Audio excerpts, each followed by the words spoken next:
Kishkova and the Mucha String Quartet. Hello, everybody. We're now going to move to a serious part of the evening. Hello. Hello. Thank you, Robert. Robert, don't stop doing that.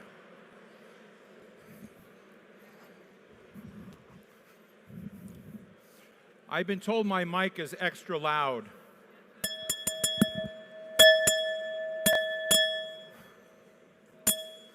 Thank you.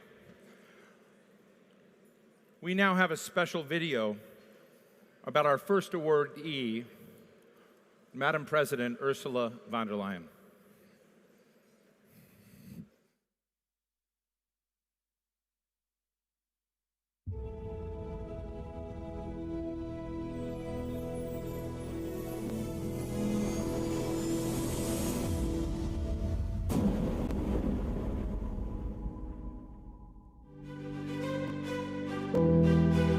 Ursula von der Leyen is a German politician, currently serving as the President of the European Commission. Before her appointment to the European Commission, von der Leyen served as the Minister of Defense of Germany, making her the first woman to hold this position in the country. As Minister of Defense, she implemented reforms to modernize the German military, including increasing defense spending and expanding the use of unmanned drones. During her tenure, she also strengthened Germany's defense cooperation with NATO, emphasizing the importance of transatlantic ties in ensuring European security. As the President of the European Commission, von der Leyen has played a crucial role in the EU's response to the conflict in Ukraine, demonstrating strong leadership in coordinating support and sanctions. She has further reinforced the EU's partnership with the United States, particularly in addressing global challenges like security and climate change. In recognition of her significant contributions to the EU over the past years, GLOBSEC is honored to acknowledge her exceptional leadership and dedication.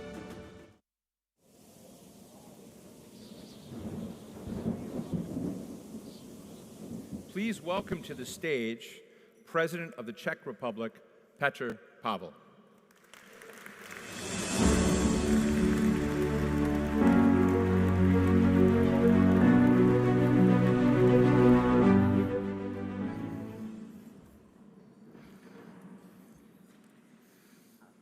Excellencies, distinguished guests, good evening to all of you. Dear President von der Leyen, thank you for coming to Prague again. It's always a great pleasure to welcome you here in the city of 100 towers, as we say. Last time you were in Prague was back in April.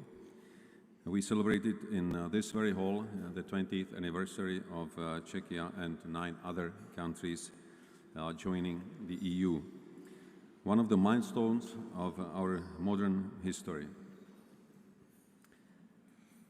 Then in 2019, and we were talking on birthdays here, and on 1st November, on my birthday, you became the President of the European Commission.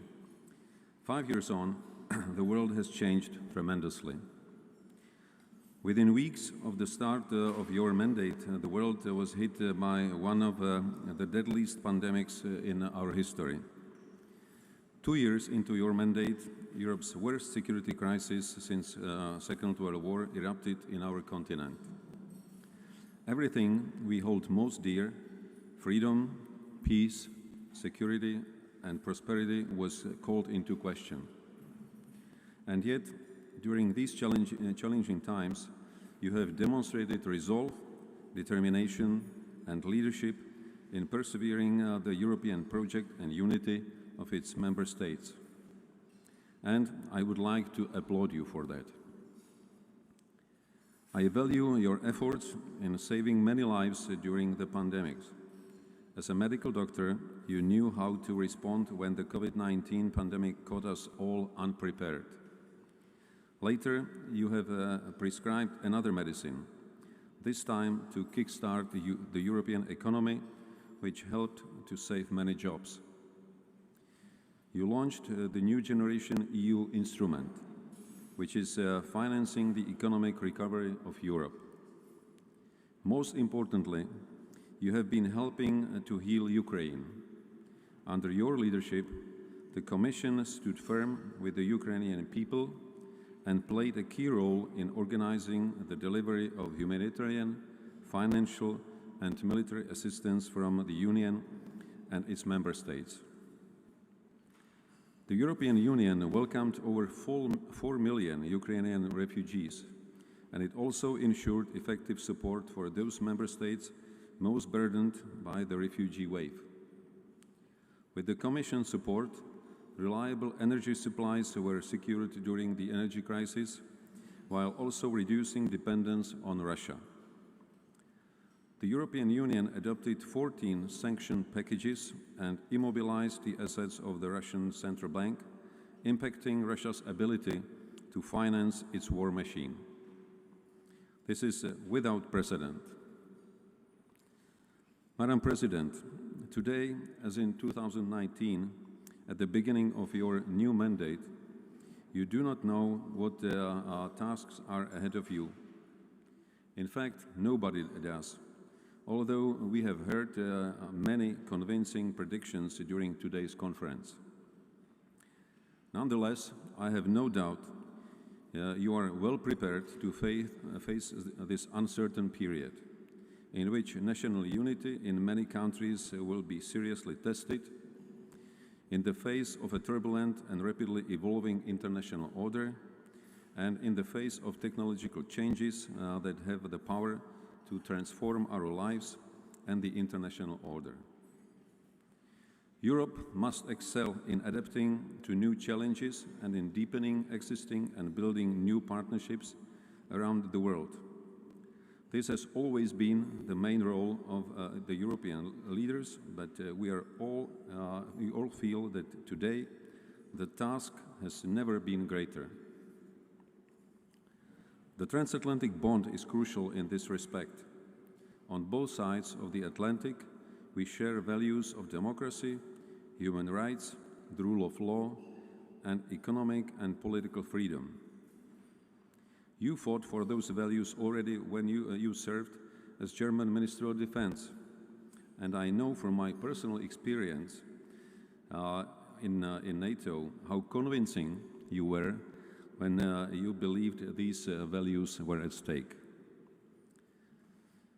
Madam President, dear Ursula, let me therefore thank you for your service and wish you successful next 5 years at the helm of the European Commission for the benefit of Europe, transatlantic relations, and the wider democratic community. May this prize serve as a reminder that you can count on our support in your future endeavors. Thank you once again.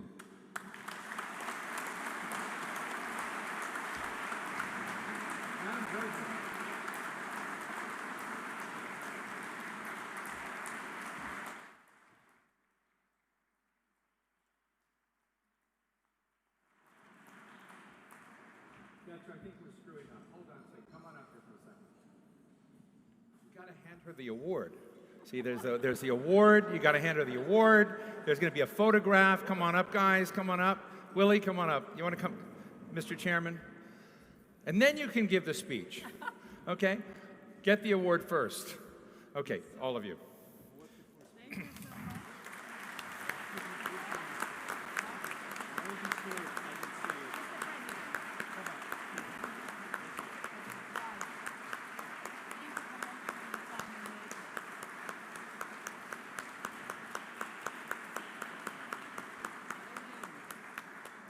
Okay, now, you can all be seated again. And Madam President, the floor is yours.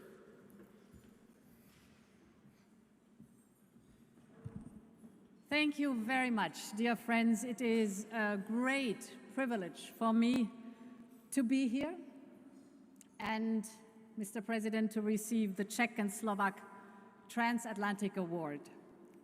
6 years ago, you, Mr. President, dear Petr, received the same award. And today I'm deeply honored to join your ranks, together with my dear friend, Prime Minister Mette Frederiksen, I am also deeply honored to follow in the steps of great personalities who have been awarded this prize. And indeed, the late Madeleine Albright. She was a proud daughter of this beautiful city and country. She was chased out by the Nazis and then by the Soviets. She found her new home on the other side of the Atlantic. She became the first woman who served as US Secretary of State. America gave her freedom, and she dedicated her entire life to restoring and protecting freedom in her beloved Europe. And I think her story is symbolic for the story of our transatlantic partnership. It is built on personal connections and family ties, but it thrives because of the values we share. And this is also my personal experience of the transatlantic bonds. I remember very well June 2014. Indeed, at that time I was defense minister in Germany, when the Iraqi city of Mosul fell to the so-called Islamic State, when terror shook our societies. We teamed up with our friends in the United States and Canada. Together we pledged that we would do everything in our power to defeat this threat to our common way of life. And that's what we did over years, regardless of the political colors in power on both sides of the Atlantic. And I remember early 2017. The Trump administration had just taken office. Jim Mattis, whom I had never met before, was now the Secretary of Defense in the Pentagon. And my friends, I can still hear his voice when he called me in those first days and said, "Madam, I want you to know we're good friends and allies." And I cannot tell you how touched I was. And I remember 10 years later, on the day of Russia's full-scale invasion in Ukraine, when Joe Biden called me in a Brussels VTC, it took us no time to agree on our common response to Putin's war. Time and again, Europe and America have stood at each other's side on the right side of history. And this must not change, whoever will sit in the Oval Office as of January next year. But to preserve our partnership, some things have to change.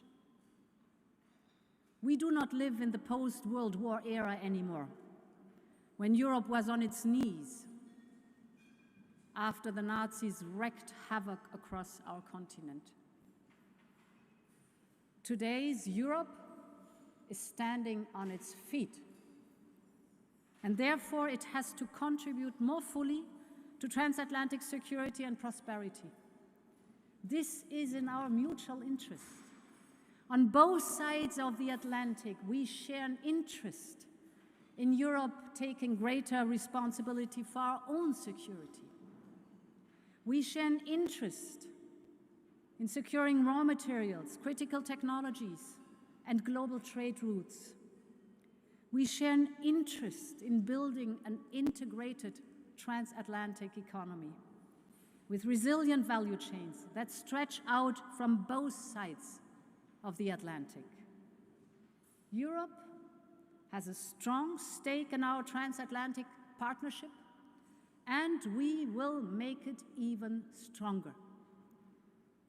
And this is why I thank all of you who are here today.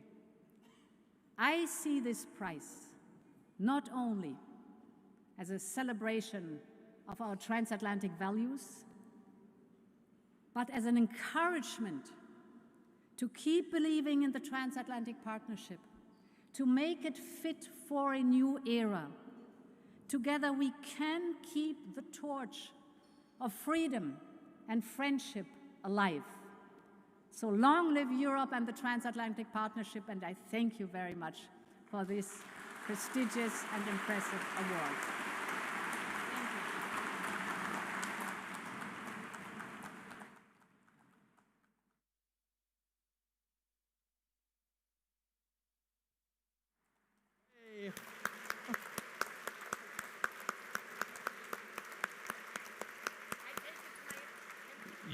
You may take it with you, or I think everyone on the table is going to want to hold it.